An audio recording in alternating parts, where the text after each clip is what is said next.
আল্লাহর সাথে এত মুহাব্বত যে প্রতি উপজেলায় একটা করে মসজিদ করছে, আপনারাও মাঠে একটা পাইছে।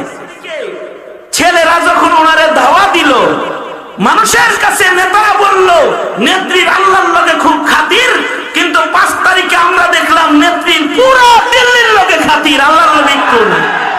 যেখানে যাই সেখানেই দাওয়াত দেই, আপা খালি আয়া পড়েন, অনেক বোঝাপড়া বাকি আছে আপনার সাথে, আইসা পড়েন, দিল্লি বসে থাকার দরকার নেই, আইসা ফজর পর্যন্ত না ইশরাক পর্যন্ত যায় নামাজে বসে থাকতো, ডেলি কোরআন মাজিদ পড়তো, তাহাজ্জুদ পড়তো, ঘুমটা দিয়ে চলতো, পুরা রাবেয়া বসরি এই হাতা জামা গায়ে দিত। আল্লাহর সাথে এত মুহাব্বত যে প্রতি উপজেলায় একটা করে মসজিদ করছে, আপনারাও মাঠে একটা পাইছে,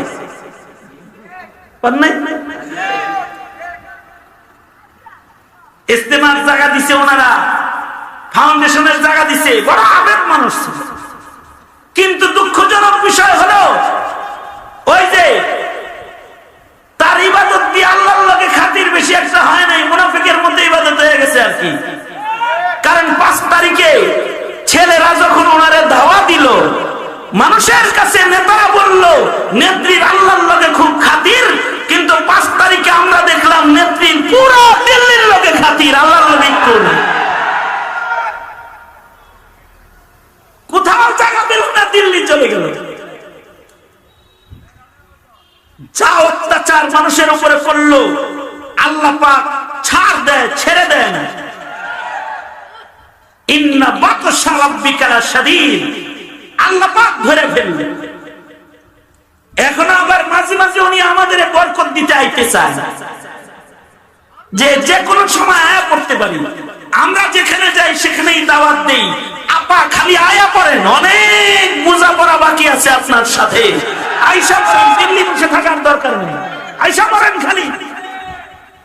কারণ এই দেশের নির্দোষ আলেমদেরকে জেলখানায় আটকে রেখেছেন, তাদের উপর অত্যাচার করেছেন।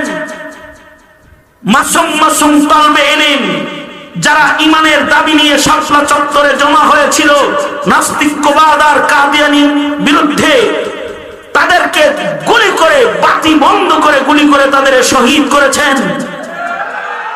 তাদের রক্ত রাতের অন্ধকারে গরম পানি দিয়ে ধুয়ে ঢাকা শহরকে পাক সাফ করেছেন। কত খেদমত আপনি জাতির করছেন, এই খেদমত গুলোর বোঝাপড়া আছে, আয়া পড়েন, আয়া পড়েন।